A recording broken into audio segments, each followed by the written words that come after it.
there are property managers out there that will look deeper and see the level of savings, but high level, they can easily just be dismissed for not fitting that criteria. How do we go about sort of setting a budget and choosing our suburbs for this one? We'd love to get a time machine. We'd love to go back. Wouldn't we all love to go back and buy more properties or a property sooner when prices were lower, but we can't. So you just make decisions based on today and the future. And this was the best sort of decision that we could make to give them that stability and security moving forward. Welcome to Perth Property Insider, where you will learn how to grow your wealth and improve your life using Perth property.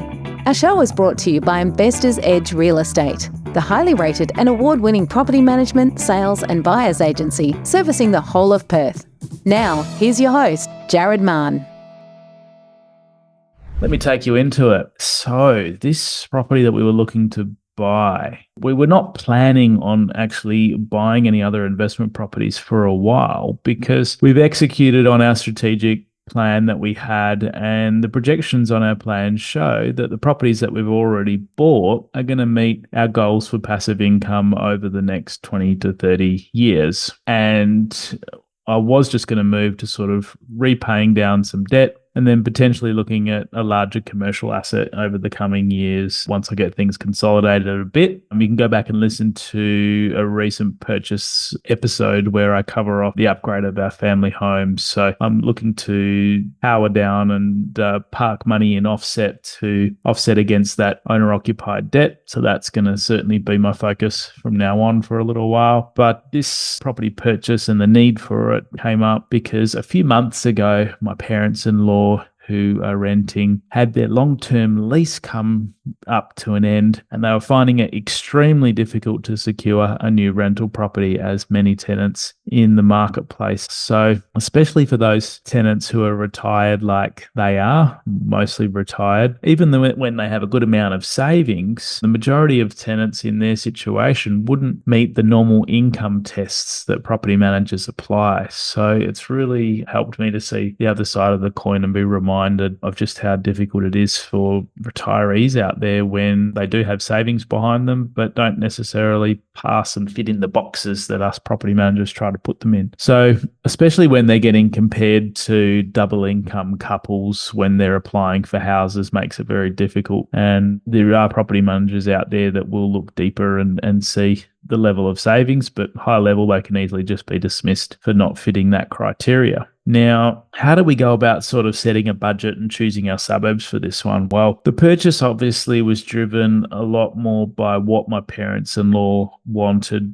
and where they wanted to live. So they currently live in Midland, so I wanted to stay around the same area. And we needed, obviously, the rental price for the property to be affordable for them to pay to us. I didn't want the gap too big on what we needed to subsidise to them. And so we needed that to be affordable, and not just now, but sort of into the future. So that sort of started to put a few constraints on things. I wouldn't necessarily buy around Midland if I had the choice of buying anywhere and anything. But when I did compare Midland to other lower priced areas like the Armidales, the Quinanas, the Rockinghams, while the lower end market has had fairly strong growth, I still felt that Midland is still relatively undervalued, and there's a lot more potential upside here compared to some of those other locations that I just mentioned where, growth has been a lot stronger over the last 3 years.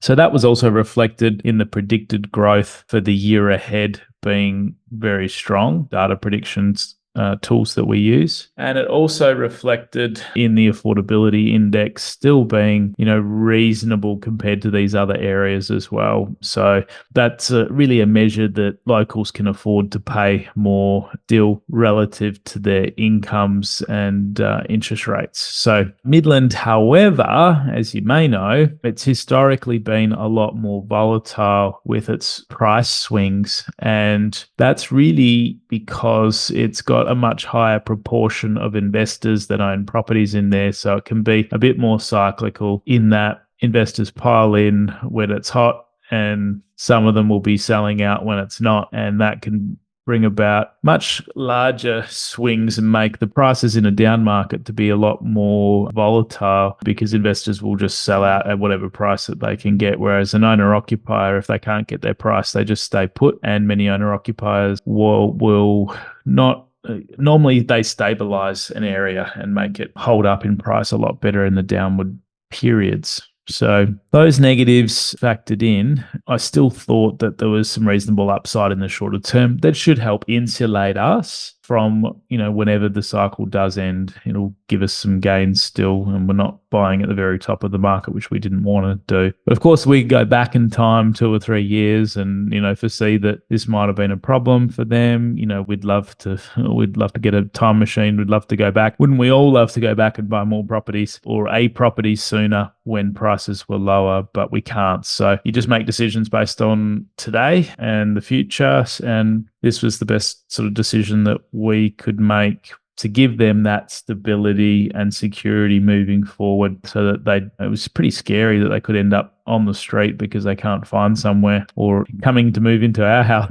So what were some of the key criteria that were non-negotiable? I'll just take you through these. So given the lower priced areas like Midland and the surrounds have had, I guess, higher than usual growth, I wanted to ensure that we brought something that had development potential, so that we could add value to the property in the future and not rely solely on capital growth. And that was a non-negotiable for me. I really wanted that upside development potential so we could add value down the track. If we did end up developing it, I was thinking that because of the rental yields being stronger and the outlook in a lower priced area is generally lower for capital growth, with higher rental yields balancing that out. If we did develop the properties and keep them, the cash flow and the tax depreciation of the new builds would help to offset some of our negative gearing in the rest of the portfolio. So it could fit together okay to provide some positive cash flow in due course and some higher depreciation when and if we developed it. And that's an example of how, if you were just investing for growth's sake, you wouldn't necessarily go buying in Midland, but it can fulfill a role in an overall portfolio because we do have our growth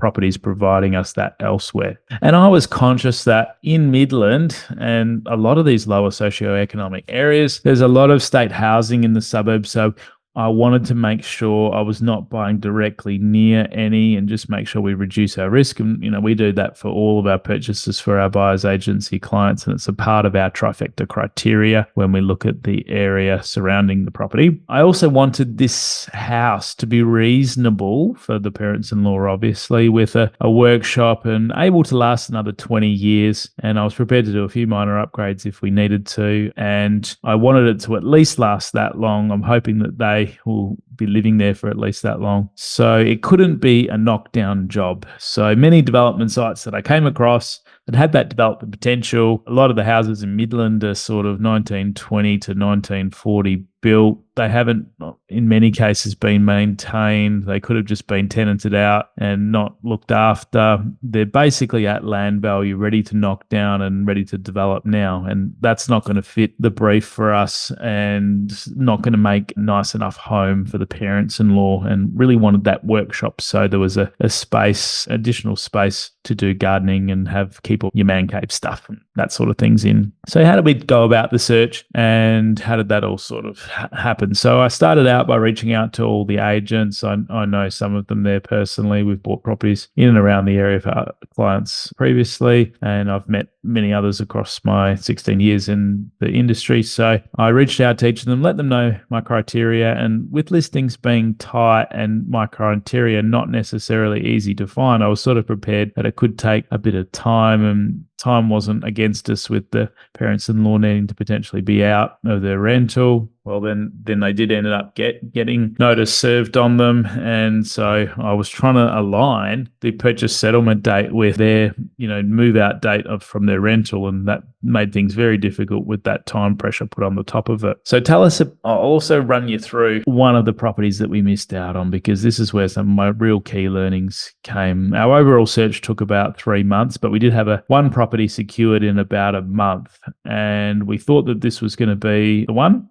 Around a month, 6 to 8 weeks ago, we secured a property. The and it was a fairly original 3x1 weatherboard home. It was built in 1930 and it had a 40/60 coating, and it was on 1,012 square meters, so a big land area. It checked out for development as it wasn't in a bushfire prone area or in a floodplain. You can look up the maps for each of those things if you type into Google bushfire prone area maps and floodplain maps. Really important to check those, especially when you're buying something with development potential, but worth checking those for every property you look to buy. We include that in our trifecta criteria as well. And the property was relatively flat, so would be reasonably suitable for development on all those fronts. Now, it was really amazing to see the stark difference when we looked one side of this street to the other. One side had bushfire prone zone. It was in a floodplain and it was very sloped, but it still had the development zoning that allowed development. And it was just amazing, the stark difference from one side of the street to the other.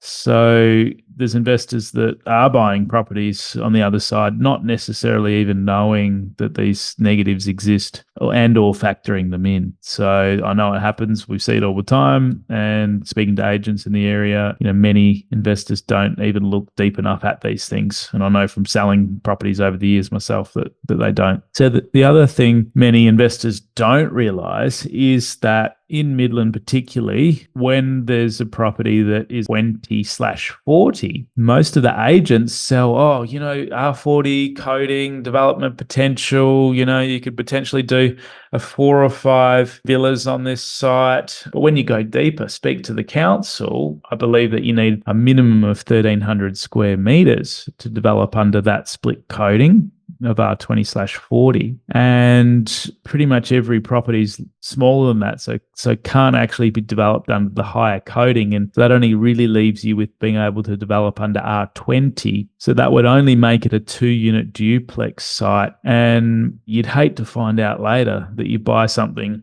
with what you think is the potential for 4 or 5 villas, only to find out that you can only do 2 villas to knocking down the house. So that would change the actual feasibility massively. And I wanted to be very sure that I was getting something that I could do 4 or 5 or more on when and if the time came. So with the density coding on this one being R40/60, we could either do villas, townhouses, or apartments. So that seemed to check out. And we ended up having our offer accepted at $691,000 within a few days of it going online. So we got first in on that one. And we secured it before the home open on the first weekend. So when we were making our offer, this is where things get a bit interesting. The real estate agent provided us with a building and pest inspection report, and agents very rarely do that. Sellers very rarely agree and want to pay for a building and pest inspection report themselves.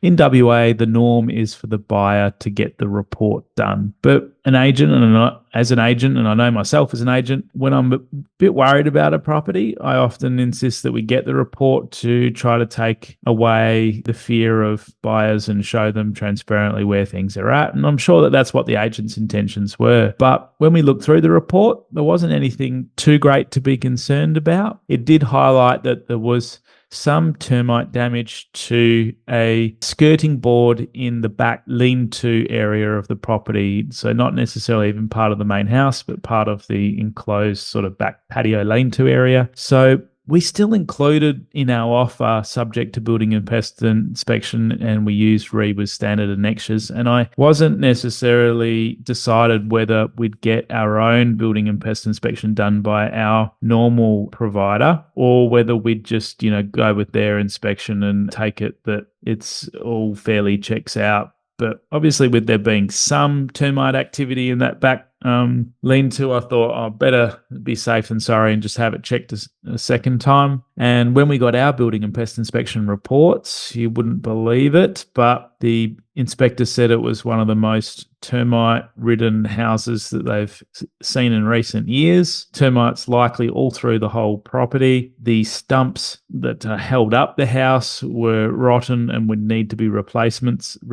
So that alone would have been a massive cost, let alone very difficult to know how widespread the termite activity can be until you go and take all the panels to the walls off. And by that stage, you can't do this during a settlement period, really. Very difficult to ascertain just what sort of level of damage you're up for. And once they're in there, no treatment's really going to stop them, according to the inspectors that I was chatting to. So they were sort of saying the property's probably got 5 years. It's going to be really unsafe. It would need massive rebuild. And their advice to me was to walk away. So when we then looked at our contract and what our terms are, we went to serve the sellers a notice that they need to rectify these things. And if they decided not to, then they could terminate the contract. And unfortunately, on the morning that we were about to serve this notice, we found out that the sellers had passed away.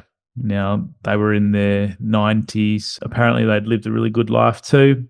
And upon serving our notice to have these things rectified, because they had passed away, they weren't able to respond to the notice. And so the contract automatically terminated and I guess gave us our sort of clean way out of the purchase. But in 16 years of buying and selling properties, touch wood, I've never had a buyer or a seller pass away. And of course, it happens on our purchase to us. So if it's going to happen to anyone, I'd rather it happen to us. But it was certainly a curveball that we weren't expecting. I was initially shocked at the building and pest inspection report, and then also shocked that the seller had passed away, and a fair bit of unease about where do we stand on everything.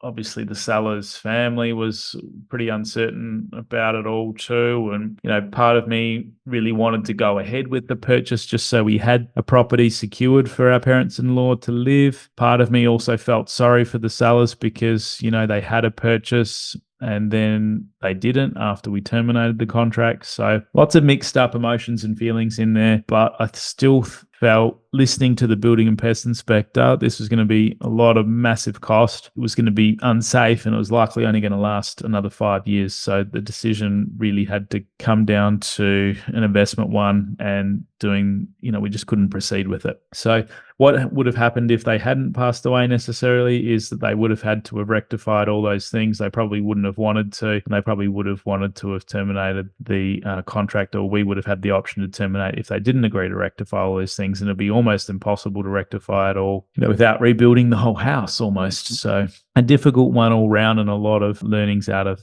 that purchase that didn't go ahead. So what's happened since? Well, I'll take you through the property that we have just ended up buying. And we came across this one and it had a higher coding of R60/80. And it was more towards the Midland Town Centre. And there's been lots of other development that started on the street, already changing the area for the better around it. So that was some positives that were going for it. Didn't have any homes west around it. Property, which was good, that checked out. It was also a 3x1 on 1,012 square meters, but rather than being weatherboard, this one was a lot more solid brick, and it had a solid brick and tile, and it had a big workshop out the back, and it was very neat. So it looked like it had been sort of cared for and maintained a lot better over the years as well. So we didn't have to do too much to this one. Other development factors checked out. So it was clear for flood-prone, bushfire-prone, and all in all, it was looked like a very solid purchase. And so naturally, that was appealing to other buyers in the market as well. The agent was determined to take it to the weekend home open, and they said that they were going to work towards a decision on Monday at 12 p.m. So I asked them if I could give them a call Monday morning just to get in touch with them then to finalize our price. And I was intending to make an offer. I told them it was going to be a cash offer and it would be a good one. So is it okay if I call you on Monday morning just so I can get that final bit of input, finalize our price and get the offer into you by your deadline at 12? And they said yes. So, you set your alarm, you make sure you don't forget. And as you may have heard me say in past episodes, I always want to be first in or last in when buying a property. So in the case of the last purchase that I just ran you through, I was first in. We got to that one really quickly. They were prepared to accept, something before the the weekend and we pounced on it. In this case, they weren't going to look at accepting an offer before the weekend. So I made sure that I was last in when the agent had gathered up enough feedback to give me a good guide on what sort of price that I'd need to potentially pay to have a good chance of securing it. So there was 7 other offers in by that point. I got a good guide on price from the agent. We again made our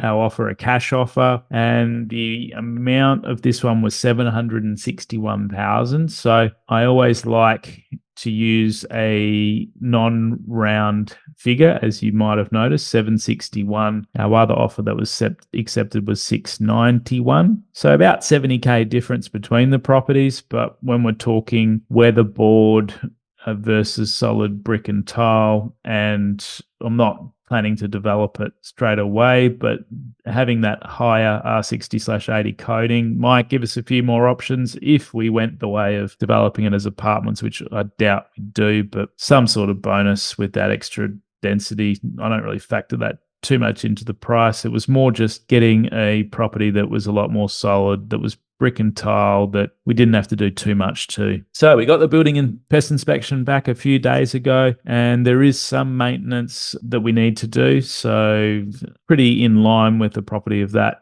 age though. There's things for the sellers to do, quite a long list, as we included a warranty on electrical, plumbing and gas items. So there's a fair bit of plumbing and electrical that they need to do. They need to upgrade the smoke alarms, and there was some major defects to the roof void, which are pretty straightforward to fix, which would be a couple of grand for them to sort out. So overall, it's a solid house, and it's hopefully going to make a great home for my parents-in-law and just give them that certainty and security, and not have that risk that their tenancy is not going to be renewed at any point in the future. So what were some of the hardest things about making this purchase? Well, it was hard balancing the desires of my parents-in-law, and they were very wonderful about it. They weren't over the top with, what they were wanting by any means, but there's always that balancing act between their needs and desires. And, I want them to have as wonderful a house as possible too, but I also need for the development potential to stack up, tick these investment boxes that I have as well, and for them to be able to afford to pay us as close to market rent as possible without, too much subsidy from our side. So it was a hard balancing act because, I want them to have a wonderful house, but we also need it to stack up investment-wise with the development potential. And a lot of those properties were at sort of land value or not looked after. If we then went to, with the house being too upgraded, they couldn't afford to pay us the rental price, the market rental price, and we're going to have to carry an increasing, gap more than what we otherwise would have if we just gone and bought an investment. So difficult to balance that, but we got there. So any other takeaways from the whole process? Well, the obvious one here is use a building inspector that you trust, which does an incredibly thorough inspection. Now, I've seen all kinds of inspection reports over my 16 years in buying and selling properties, and I've arrived at using a fabulous inspector. I'm not going to name them on here necessarily, but reach out if you do want a good one. We use them on our buyer's agency side, and it just goes to show how absolutely critical this is. And I'm sure the agent was trying to do the right thing in providing this building and pest inspection report, but I just hate to think that if I'd based my purchase decision on that solely without, my inspector getting through and giving me a much more thorough inspection that uncovered a lot of other things, I would have been stuck with this property, and it could have been incredibly costly, over the coming years. So critical. Now, final other thing that really comes home for me is when you're buying something with development potential, make sure that you get input from a expert in that space. So I was getting input from Anton Flynn from Subdivision Experts. He sort of gave me input on the first couple of properties and refreshed me as to the things that I need to be looking at and aware of. We haven't really been focusing on buying stuff with development potential for our clients in such a long while. I do know high level important things, but it was good to get into the nitty gritty with him on stuff. And It really boggles my mind as to how many investors must be buying properties that they think have the development potential, but have these negative factors that can really add to the development costs and affect that future viability of your project before you even get started. So really critical to involve professionals if you are buying something with development potential, and make sure that it fully stacks up. And I've given hopefully some pointers in the right direction here for you as well. So thanks for coming on the inside of my recent property purchase. Hopefully that will, give you some good takeaways for your next one. Thanks for tuning in. If you found this a good episode, share and like it with friends, and pop us a review. I love reading them, and I really appreciate you tuning in. Catch you on the next one. Bye.